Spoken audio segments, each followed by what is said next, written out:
बिस्मिल्लाहिर्रहमानिर्रहीम, अस्सलामुअलैकुम। मैं हूं करामत मुग़ल और मेरे साथ हैं ईसा नकवी। नकवी साहब, गुज़श्ता रात आसिफ अली ज़रदारी का बहुत ही दिलचस्प इंटरव्यू नशर हुआ, एक ऐसे वक्त में जब सुप्रीम कोर्ट 8 फरवरी के इंतखाबात के बारे में कह चुकी है कि ये पत्थर पर लकीर है। साबिक़ सदर ने नया राग क्यों छेड़ दिया? वो एक शेर है ना गालिब का जी, कि बेखुदी बेसबब नहीं गालिब, कुछ तो है जिसकी पर्दादारी है। सही। कि जब धुआं आपको उठता हुआ नज़र आता है ना, तो कहीं ना कहीं बैकएंड के ऊपर कहीं आग लगी होती है तो धुआं नज़र आता है। धुआं इन इटसेल्फ तो खाली तो एग्जिस्ट नहीं करता ना, तो वो आग का एक अलाव रोशन है और हमें धुआं नज़र आ रहा है। आसिफ जरदारी साहब का इंटरव्यू नशर जो है वो सोमवार को हुआ है, जी।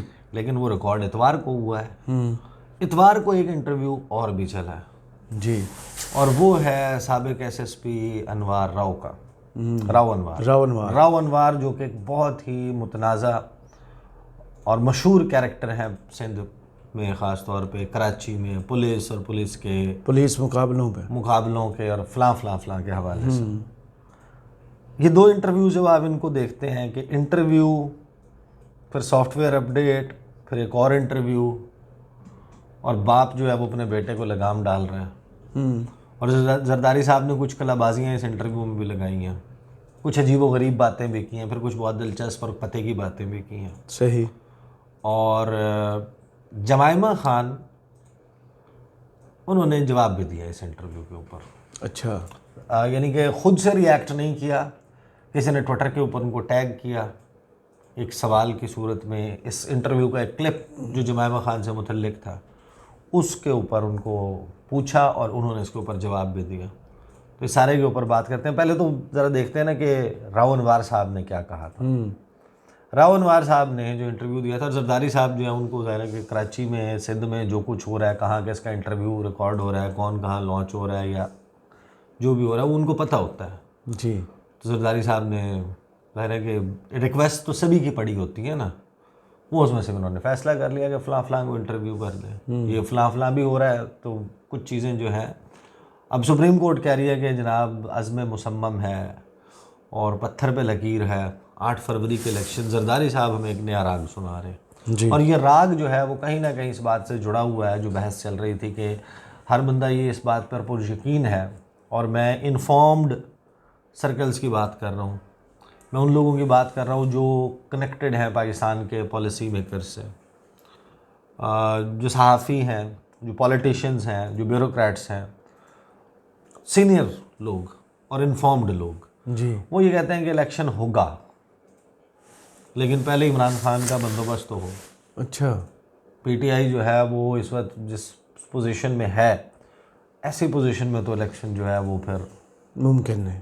या तो आप सुलह सफाई करके सारा बेहतरीन तरीके से इलेक्शन में जाएं, अदरवाइज़ ये पूरा एक अजीब व गरीब किस्म का काम शुरू हो जाएगा। राव अनवार साहब ने क्या कहा? उन्होंने कहा था कि सिंध में करप्शन सिस्टम के सरबराह जरदारी है। पीपल्स पार्टी ने 5 साल में 700 अरब की करप्शन की जो बैरून मुल्क भेज दिए गए। राव अनवार के तहलका खेज़ इंकशाफात। अच्छा। उन्होंने जनाब 2 तजुर्बा इंकशाफात की हैं। आज टीवी को समा टीवी को इंटरव्यू दिया। राव अनवार ने कहा कि आसिफ जरदारी का ज़ाती मुलाजिम मुश्ताक उनका ख़ास आदमी था। यही अयान अली को भी एयरपोर्ट छोड़कर आया जब $5 लाख पकड़े गए। इसी मुश्ताक के अकाउंट में प्रॉपर्टी टाइकॉन की जानिब से 8 अरब रुपए भी डाले गए। कराची में होने वाली करप्शन कौन पकड़ता जब पुलिस, रेवेन्यू उनका मुख्तियार कार, उनके डीसी, उनका एंटी एनक्रोचमेंट उनकी, तो फिर यानी कि जब सब कुछ ही उन्हीं का है तो फिर कोई कैसे पकड़ा जाएगा। कराची में होने वाले जराइम की ज़िम्मेदार सिंध हुकूमत है। सिंध में चलने वाले करप्शन सिस्टम के सरबराह आसिफ जरदारी हैं। साबिक एसएसपी राव अनवार ने कहा कि डॉक्टर आसिम, मुजफ्फर टप्पी, यूनुस मेमन कदवाई वगैरह सिस्टम के अहम अरकान में शामिल हैं। अयान अली की $5 लाख स्मगलिंग की कोशिश के दौरान एयरपोर्ट के सीसीटीवी कैमरों से शनाख्त किया जा सकता है। मुश्ताक सदारती प्रोटोकॉल की तरफ से अयान अली की करेंसी स्मगलिंग में मदद के लिए वहाँ मौजूद था। उन्होंने कहा कि मुश्ताक का काम सिस्टम की निगरानी के अलावा जरदारी की दवाई वगैरह का बंदोबस्त करना भी था। मुश्ताक को बचाने के लिए बैरून मुल्क फ़रार करवा दिया गया। कराची में पीपल्स पार्टी ने गुज़श्ता 5 साल के दौरान 700 अरब रुपए की करप्शन की और ये 700 अरब से ज़ायद की रकम बैरून मुल्क गैर कानूनी तौर पर मुंतकिल की। साथ ही उन्होंने ये भी दावा किया कि ज़्यादातर जो रकम है वो कनाडा, मुत्तहिदा अरब अमारात, बरतानिया, अमेरिका और सऊदी अरब मुंतकिल की गई।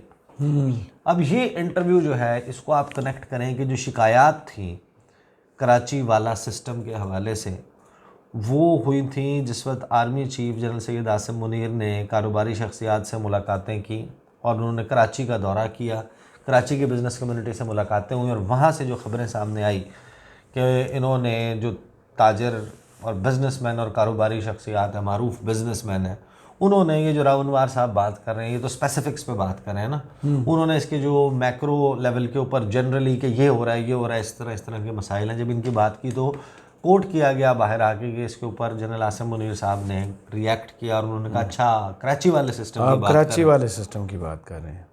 उन्होंने कहा उस पर भी तगड़ा हाथ पड़ने वाला है। तो अब ये जो मौजूदा पॉलिटिकल एनवायरनमेंट है ना, जिसमें बिलावल आपको नज़र आ रहे हैं फ़लाँ जगह पर जाते हुए, जलसे, वर्कर कन्वेंशन और अपना पॉलिटिकल मसल बिल्ड करने की कोशिश कर रहे हैं। वो डंबल्स उन्होंने उठाए हुए हैं, वज़न उन्होंने उठाया हुआ है, वेट लिफ्टिंग कर रहे हैं और वो अपने पॉलिटिकल मसल डेवलप कर रहे हैं। और आसिफ अली जरदारी जो है वो मामले की नज़ाकत को भी भांप रहे हैं, ख़तरे को भी भांप रहे हैं और उनको बहुत सारे मामलात का इदराक है।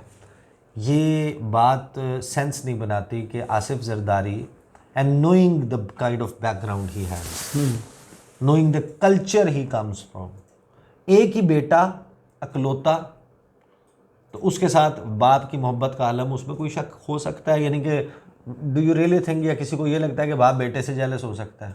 ये मुमकिन नहीं है ना, मुमकिन नहीं। ओवर प्रोटेक्टिव हो जाते हैं वालिदैन। उनको कुछ ऐसे एज के साथ एक एज फैक्टर भी होता है कि at a certain point in time in your life आप उन डेवलपमेंट से, उन ख़तरात से भी जो है ना वो आपको खौफ आने लग जाता है कि ये इसका अंजाम कहीं बुरा ना हो। सही। अभी एक तो हमें डेवलप होता हुआ नज़र आ रहा है पॉलिटिकल अलायंस सिंध में अगेंस्ट पीपल्स पार्टी, और स्टेटमेंट्स जिस किस्म की आ रही हैं, अब नून लीग ने भी देना शुरू कर दी हैं कि पीपल्स पार्टी जो है उसके लिए तरन वाला नहीं होगा। फिर जो कराची और अर्बन एरियाज़ हैं वहाँ की जब आप बात करते हैं, जो पॉपुलैरिटी सर्वेज हैं वो सजेस्ट करते हैं कि पीटीआई है जी, इंटीरियर में नहीं है। जो अर्बन सिंध है, जितना भी शहरी है जितना सिंध, वहाँ पर पीटीआई का जोर बहुत ज़्यादा है। तो इसके हवाले से अब चैम गोइयाँ चल रही हैं। तो जरदारी साहब का ज़रा मैं पहले अब इंटरव्यू जो है ना वो करना, और बड़ी दिलचस्प बात हुई मैं 8 बजे प्रोग्राम मेरा लाइव था, 8 बजे जरदारी साहब का इंटरव्यू नशर हो रहा था, तो मुझे टॉक बैक में पीसीआर से जो है हमारा जो शफकत अली कुरैशी साहब है, उन्होंने मुझे बताया कि जरदारी साहब का इंटरव्यू चल रहा है। अच्छा, मेरे साथ प्रोग्राम में नून लीग से जो है वो खलील ताहिर सिंधु साहब थे, एडवोकेट राजा आमिर अब्बास साहब थे मेरे साथ प्रोग्राम में, और पीपल्स पार्टी से बड़े सॉफ्ट स्पोकन, बड़े ज़बरदस्त, बड़े दिलचस्प ताज हैदर साहब थे, बड़े सीनियर सियासतदान हैं और आई रियली लाइक हिम। वो जितना यानी कि ना जितना हम्बली, जितना सॉफ्ट स्पोकन होकर वो गुफ्तगू करते हैं, कराची वाला is a likeable kind of figure. तो ताज हैदर साहब से गुफ्तगू चल रही थी कि इलेक्शन जो है वो 8 फरवरी को ही होगा, और इसी के अराउंड कोई क्वेश्चन वो था, तो उनकी क्योंकि मुलाकात हुई थी एक वक्त की ना, इलेक्शन कमीशन ऑफ पाकिस्तान गए थे, गुज़श्ता रोज़ जो है वो गए थे।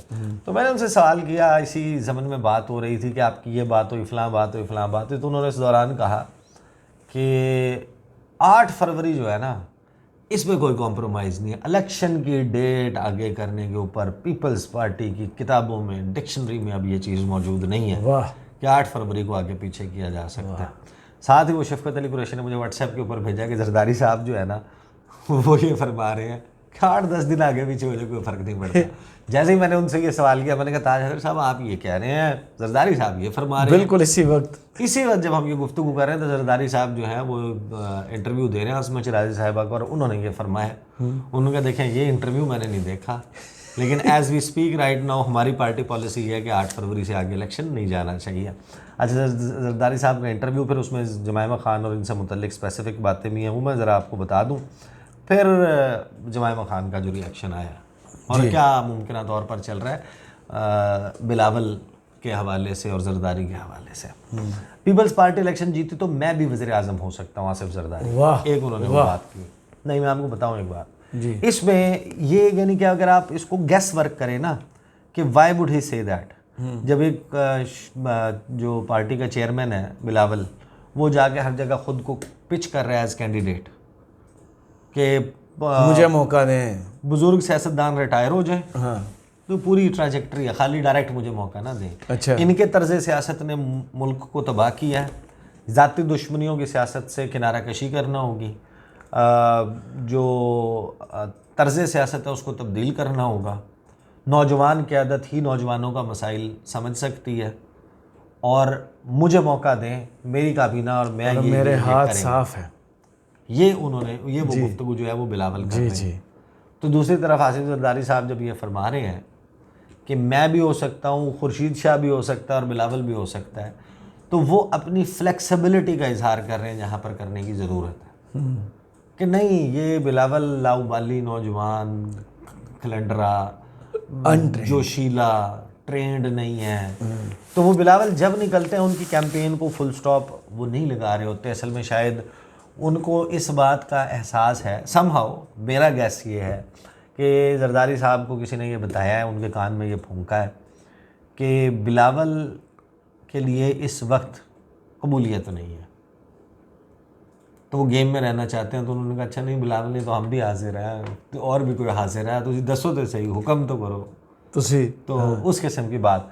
अच्छा जनाब, जरदारी साहब कहते हैं कि पीपल्स पार्टी जीती, बिलावल भी वज़ीर आज़म हो सकते हैं, वो ख़ुद भी वज़ीर आज़म हो सकते हैं। फिर उन्होंने कहा कि इलेक्शन 8 फरवरी को ना भी हो तब भी कोई फ़र्क नहीं पड़ता। इलेक्शन की तारीख़ इलेक्शन कमीशन का इख्तियार है, 8 फरवरी से 8-10 दिन आगे भी हो जाएं तो कोई बात नहीं, आज हो या कल हो इलेक्शन होंगे ज़रूर।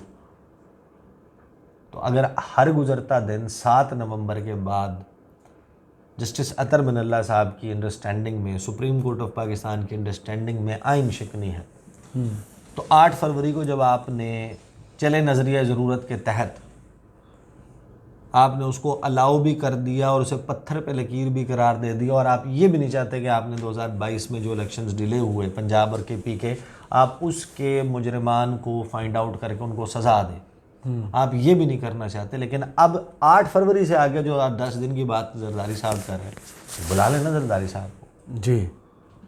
आपने उसके बाद भी गुज़श्ता रोज़ भी सुप्रीम कोर्ट से जो रिमार्क्स आए हैं उसमें इंतखाबात के हवाले से, और उस पर कोई बेयकीनी ना फैलाई जाए, और वो भी जनाब उसके ऊपर भी सख्त जो गुफ्तगू की गई है सुप्रीम कोर्ट से, तो जरदारी साहब फरमा रहे हैं ना, और कहीं किसी छुप के किसी ड्राइंग रूम में किसी के कान में सरगोशी नहीं कर रहे, टीवी पर बैठ के टीवी पे और इंटरव्यू दे रहे, और डबल पी के सदर हैं भाई। हाय, 4 वाली पी, 4 पीस वाली जो पीपल्स पार्टी है, 4 वाली पी, हाँ। और वो जनाब कहते हैं कि कोई फ़र्क नहीं है इलेक्शन कमीशन का। तो यहाँ पर बेसिकली मैसेज दे रहे हैं कि सुप्रीम कोर्ट ऑफ पाकिस्तान उछले नहीं, इख्तियार इलेक्शन कमीशन का, साथ ही सदर पाकिस्तान का इख्तियार जो डिटरमिन कर रही है सुप्रीम कोर्ट ऑफ पाकिस्तान, उसको भी लास्ट उसमें भी जनाब, और पीपल्स पार्टी अपने इंटरव्यूज़ में कह रही है कि सदर ने नहीं किया, सदर ने नहीं किया, फलां नहीं किया। आसिफ जरदारी को तो सुने, आसिफ जरदारी कहते हैं इलेक्शन कमीशन का इख्तियार, अल्लाह, आईने पाकिस्तान में वो इख्तियार सदर पाकिस्तान है, जी, जिसको हम पीट के बस अब क्या कहें। अच्छा, आगे इमरान खान पे तनकीद करते उन्होंने कहा कि जो लाडला जेल में है उसे 30 साल पहले लॉन्च किया गया था, कम ज़र्फ़ को मुल्क देकर मुल्क का बेड़ा गर्क किया गया। अच्छा, अब दिलचस्प बात पता है क्या है, ये बात कहाँ से स्टार्ट हुई थी कि आसमा शराजी ने सवाल किया जरदारी साहब से कि आपकी गुफ्तगू डिफरेंट होती है, और वो जो लाडला है वो जाके बताते हैं बिलावल, वो नवाज शरीफ का जो है ना, वो कहते हैं नहीं, कहते वो लाडले के नाम तो नहीं लेता। हाँ, अच्छा, हालांकि लिया हुआ है, नवाज शरीफ का नाम लेते हैं, नाम लिया हुआ है, लेकिन 3 मरतबा तो नहीं वज़ीर आज़म बने ना इमरान खान। लेकिन आसिफ जरदारी क्या कहते हैं कि उसने तो नाम लेके मेंशन नहीं किया, वो इसकी बात करता है, जिस तरह वो वोट को इज्जत दो का मुतालिब डिफरेंट बताते हैं ना, हाँ, कि नवाज शरीफ जो कुछ बताते रहे उसके बाद अचानक आके शहबाज शरीफ ने एक और मतलब बताया कि नहीं, वोट को इज्जत दो का असल मतलब ये है।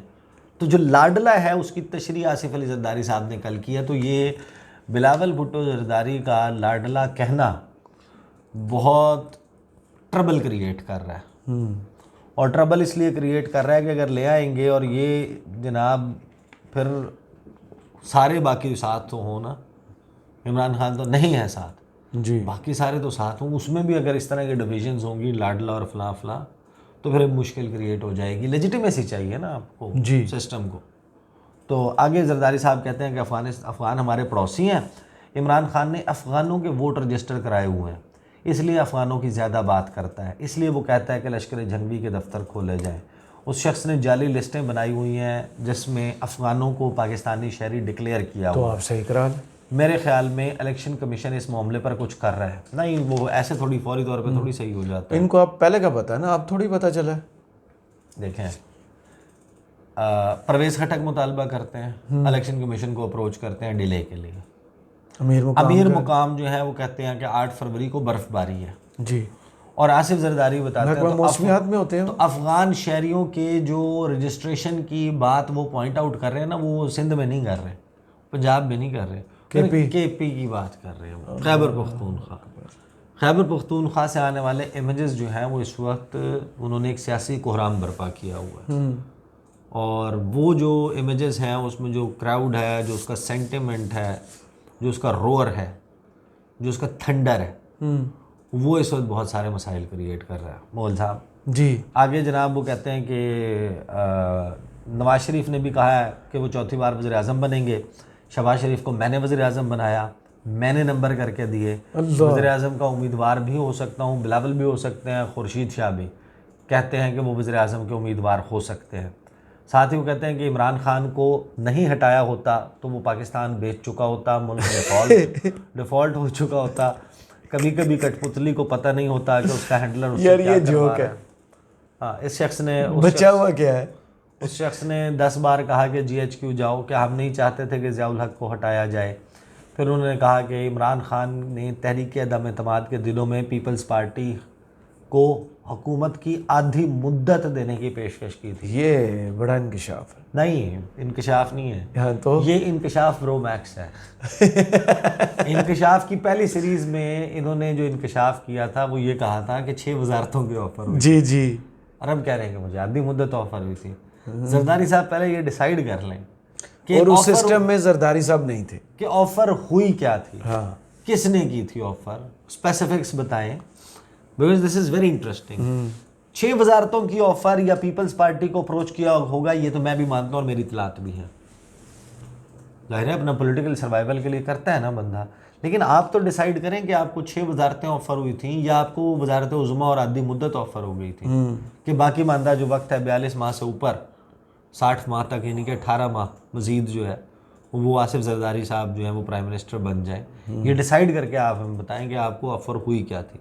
और ये डजेंट मेक सेंस। आपका जो तहरीक अदम एतमाद में साथ मांग रहे थे, तो जब तहरीक अदम एतमाद कामयाब ना होती तो आप हमें ये बता रहे हैं कि फिर वज़ीर आज़म इस्तीफ़ा देता और फिर आप इलेक्ट होते। अल्लाह, इस बात में कितना बड़ा बुनियादी झोल मौजूद है।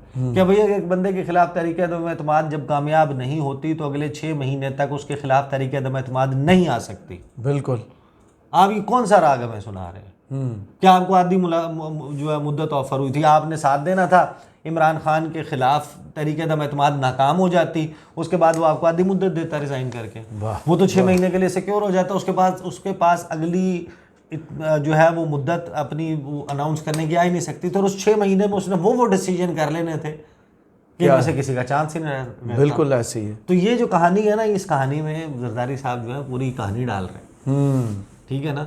ये समझ आती है साथ की भी ऑफ़र हुई थी, 6 वजारतों की। ज़ाहिर है कि साथ का मतलब क्या होता है, वो खाली पीली तो नहीं होता ना, उसके लिए आपको कुछ दिया भी जाता है। तो आगे जनाब आधी मुद्दत की होगी बात। PTI की अगले इंतखाबात में 2/3 अक्सरियत से जीतने की बातें वो फ़ॉरेन ब्लॉगर्स कर रहे हैं जिन्हें पैसे दिए जाते हैं, और पैसे का इल्ज़ाम उन्होंने लगाया जमायमा खान पे कि बाहर बैठे हुए ब्लॉगर्स जो है उनको जमायमा खान पैसे यूट्यूबर की मालिक है, और वो जो है ना ये सब कुछ करवा रही है। नहीं, जमायमा ने इसके ऊपर रिएक्ट किया, मैं उसके ऊपर बाद में बात करता हूँ। नहीं वैसे आपसे पूछा मैंने यार आगे चले ना। साथ ही वो PTI के अगले इंतखाबात में 2/3 अक्सरियत से जो जीतने की बातें वो कर रहे हैं ना, उसके ऊपर उन्होंने कहा कि फ़लाँ कॉन्स्टिट्यूंसी में फ़लाँ में मुझे ना एक बंदे का, उन्होंने बताया नहीं, का फ़ोन आया और उसने मुझे बताया कि मेरे जो है ना वो 440 पोलिंग स्टेशंस हैं या इस तरह की उन्होंने बात की। तो ये संभाल ही नहीं सकता है, आसिफ जरदारी ने कहा, इमरान खान ये कर ही नहीं सकता, ये सिर्फ वो इंटरनेट पे और पोल्स में पॉपुलर है, कहीं और पॉपुलर नहीं है। जरदारी साहब का पूरा इंटरव्यू इस बुनियाद के ऊपर हो रहा है कि वो जो पॉपुलर है वो कहीं ना आ जाए, और उसका जो है ना वो रास्ता रोकने के लिए आपने सर धड़ की बाजी लगाई हुई है सब ने, और आप कह रहे हैं कि ऐसा नहीं है। और जरदारी साहब वो हैं जिनके पास देने के लिए कैंडिडेट नहीं है पंजाब में, जहाँ पर सीटें लिए बगैर इस मुल्क में हुकूमत नहीं बन सकती। जो सिंपल मेजॉरिटी है वो सिर्फ पंजाब में जी आपकी बन जाती है, बाकी तमाम जो आपके सूबे हैं आप क्लीन स्वीप कर दें, आप पूरी नेशनल असम्बली की सिंध की सीटें जीते हैं, पूरी नेशनल असम्बली की वो तकरीबन 163 बनती हैं, ये 175 बनती हैं पंजाब में। तो आप बताएं आप जो है आपके पास पंजाब में देने के आप लिए 3 सूबे ले लें, एक पंजाब एक साइड पे। आगे जनाब वो कहते हैं जरदारी साहब ने साथ ही ये कहा, लतीफ़ खोसा जनाब उनकी पार्टी में नहीं है, एतजाज़ एहसन जो है वो लाडले के पड़ोसी हैं, तो साथ ही उन्होंने किसी और सोसाइटी का नाम ले दिया। फिर उनका अच्छा ज़मान उनकी तस्हीह की ज़मान पार्क में जो है ना वो पड़ोसी हैं। तो कहते हैं सियासी सोच जो है पीपल्स पार्टी से अलग है, हर पार्टी में लोग आते जाते रहते हैं। साथ ही उन्होंने कहा मैं पॉलिटिकल साइंटिस्ट हूँ, मैंने 11 साल पहले रेफरेंस भेजा था, बोला वो फिर जो स्टार्ट में जो उन्होंने तारीफ़ की थी वो काजी फाइज़ ईसा की थी। अब इसके ऊपर जो है वो क्योंकि वीडियो बहुत तवील हो जाएगी, so let's just conclude it. Ehteshamul Haq जो है वो कोई हैं साहब, उन्होंने अंग्रेज़ी में इस क्लिप को निकाल के जिसमें जमायमा खान के मतलब बात हुई थी उस पर लिखा कि a woman conducted the interview where another woman was targeted, however the interviewer didn't question the man about the proof of claims to have of Jemima paying YouTubers. Jemima is known for her grace, cowards always target kids and women के इल्ज़ाम लगाया है, और जो बुज़दिल लोग होते हैं वो हमेशा बच्चों और ख़वातीन पे हमला करते हैं, ये उसने कहा। अच्छा वो उसने सिर्फ इतना ही ट्वीट किया, तो उसके ऊपर जमायमा गोल्डस्मिथ @जमायमा_खान उन्होंने लिखा, thanks Ehtesham, this is obviously not true, Sai I will only ever wish for piece and prosperity इन पाकिस्तान। तो रिएक्ट किया जमायमा ने, उन्होंने कहा कि बिल्कुल दुरुस्त बात नहीं है, और मैं तो सिर्फ पाकिस्तान में अमन और खुशहाली जो है उसी के लिए तमन्ना कर सकती हूँ, ये उन्होंने जवाब दिया। अब इसमें बेसिकली ना देखें, एक चीज़ मैं बिल्कुल नहीं कह रहा कि ऐसा नहीं होता कि लोग सोशल मीडिया के ऊपर इन्फ्लुएंसर जो हैं वो सियासी जमात से वाबस्ता नहीं होते, सहाफ़ी जो हैं वो सियासी जमातों से उनकी वाबस्तगी दिल में नहीं होती, ऐसा नहीं होता, एक फ़ितरत है। लेकिन उसको कनेक्ट कर देना और हर एक के ऊपर ये इल्ज़ाम लगा देना, तो जरदारी साहब को शायद उनका जो एज ग्रुप है उसको आइडिया नहीं है कि जो लोग सोशल मीडिया पर काम करते हैं उनको किसी से मदद मांगने की या पैसे लेने की ज़रूरत पेश नहीं आती अमूमन। अगर आप अच्छा काम कर रहे हैं तो आपके लिए कम से कम एक थोड़ा सा बेहतर हो जाता है काम, ऐसा कि आपको उसकी ज़रूरत नहीं रहती। बहरहाल ये जो इंटरव्यू है ये बेसिकली बाप ने बेटे को जो है लगाम भी डाली है, और वो ट्रेनिंग वाली बात और वो भी जारी है। बट लेट्स सी कि अब इसका कोई आपको प्रैक्टिकली कोई चीज़ इसकी ऑन ग्राउंड नज़र आती है कि इलेक्शंस बाकी जरदारी साहब जैसे 8-10 दिन आगे कर रहे हैं, और फिर 8-10 दिन का मतलब एग्जैक्टली क्या होगा, 8-10 दिन का मतलब जो है वो अक्टूबर होगा, सितंबर होगा, अगस्त होगा, क्या होगा, ये भी एक इंटरेस्टिंग बात है। सही, बहुत शुक्रिया ईसा नकवी आपके तजिए का। कमेंट्स बॉक्स में ज़रूर बताइएगा ये वीडियो आपको कैसी लगी। इजाज़त दीजिए, अल्लाह हाफ़िज़।